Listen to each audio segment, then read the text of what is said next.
Hi all, I'm Diana Ransom, Executive Editor at Inc., and I'm pleased to be here to talk about the changing environment for startups and small businesses as they endeavor to go public, particularly when they maintain goals beyond generating shareholder wealth. I'm joined today by ANUSHKA Salinas, the President and COO of Runway, a pioneer in the sharing economy. ANUSHKA, thanks for being here. Thank you for having me. So Runway started with the goal of making high fashion more accessible. What do you see as the company's purpose now, after more than a decade in business? So what's great is that our mission, vision, and purpose has been the same from the beginning of the business in 2009 all the way through to today, post-IPO as a public company. And that is to power women to feel their best every single day. And when I think back around what that meant to us at the very beginning, it was, as you said, very much around democratizing fashion, allowing women to get dressed and feel their best and show up in the way that they wanted to show up. And of course, also the sustainability and environmental aspect of that as well. And why is having a strong mission important for the company and as an employer? It's so important. It's part of the DNA and who we are as a business. And, you know, just thinking about the journey that we've been on from 2009 all the way through to today, you know, we started this business, of course, thinking about empowerment of women, empowering women to feel their best, but also sustainability was very top of mind for us when we started the business. The value proposition of renting a dress and potentially wearing it one or two times versus purchasing that dress and having it sit in your closet for the rest of time or ending up in a landfill was so clear to us. Kind of the environmental impact of that and the financial impact of that. So environmental sustainability has been a big piece of who we are since the very beginning of the business. And you know, things like always using non-hazardous chemicals in our cleaning processes, repairing garments to make sure that we could increase the longevity of those garments over time has been a big piece of who we are since the very beginning. And we've carried that through and evolved very intentionally that strategy over the decade plus that followed with things like reusable garment bags in 2014 that we launched. We were really a pioneer there. In 2018, launching a large-scale recycling initiative with a partner named Trex that does local recycling. And so, you know, intentional moves along the way that culminated in 2019 and 2020, where we wanted to better understand the impact of the Rent the Runway platform and the power that we potentially had from an environmental standpoint. And so we did a lot of work in that time. We did a Scope 1 and Scope 2 baseline. We did a materiality assessment.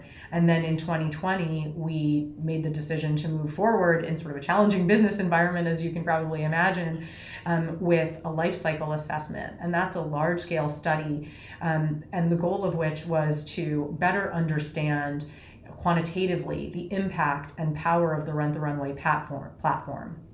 And what we found through that study kind of reinforced what we had believed to be true, which is that renting does have environmental benefits versus purchasing new.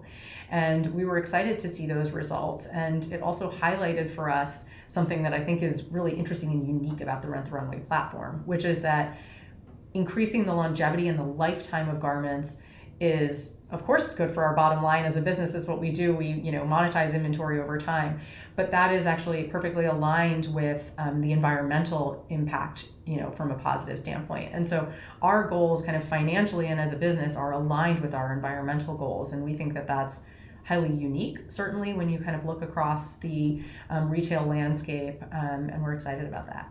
Yeah, have you also noticed that it's impactful for employees who want to come into the brand? Do you notice that they actually list that as a key criteria? Yeah, absolutely. From the very beginning of the business, people always ask me when I do interviews, and they always say, kind of, what's the culture of Rent the Runway? And one of the things that I always call out is that people decide to come and work for Rent the Runway very often because they deeply believe and are passionate about the mission and vision of what we do here at this company. And they want to come and dig in and help build this platform so that we can bring it to millions of women all across the country. So after going public, Rent the Runway and Jennifer Hyman, its co-founder, attained a rare win for women entrepreneurs. She was one of only a dozen or so women to ever preside over a company that they founded as it IPO'd.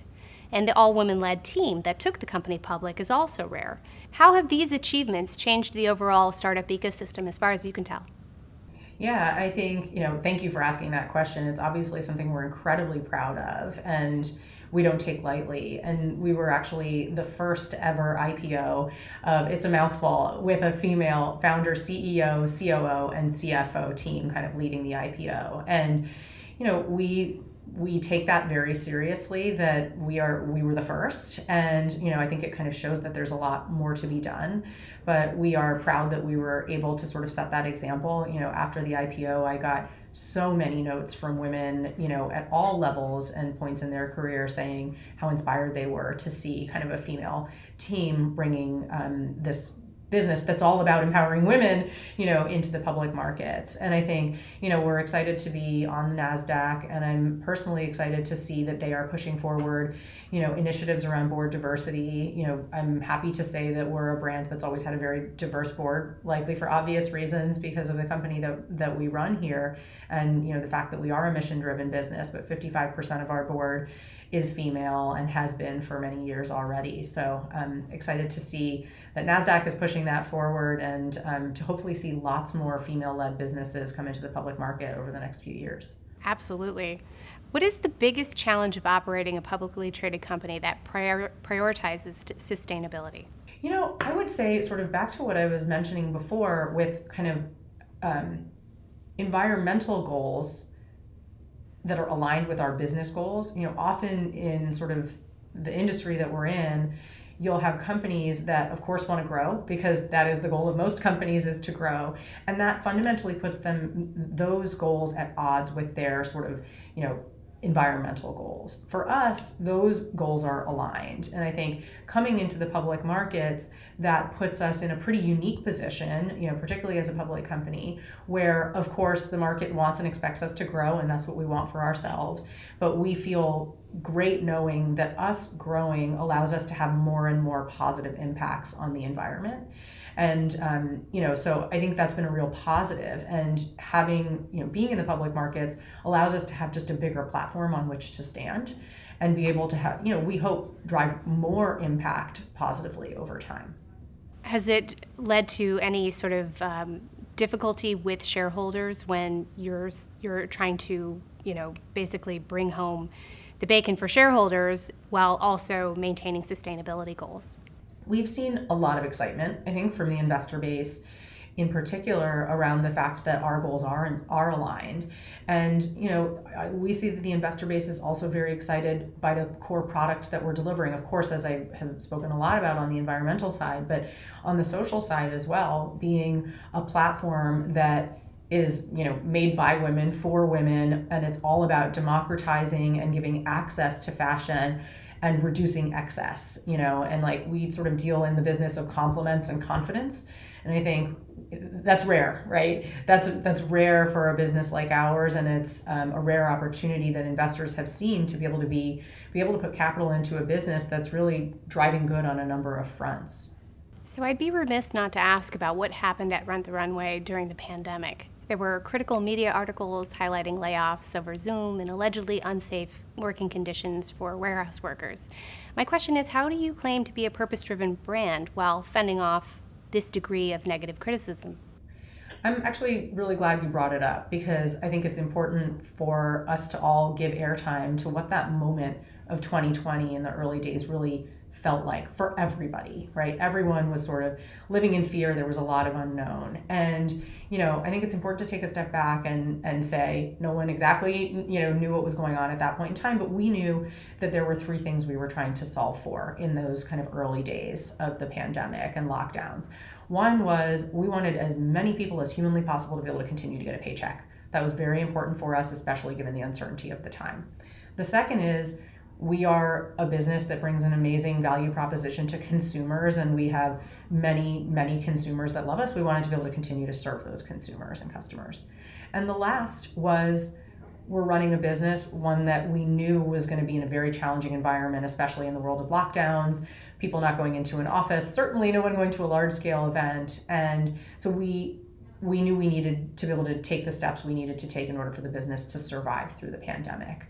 And so we made decisions based on kind of trying to optimize for those three things. And what we quickly came to is we have a set of core values as a business, 10 core values that we came up with in 2010, just a year after the business was founded.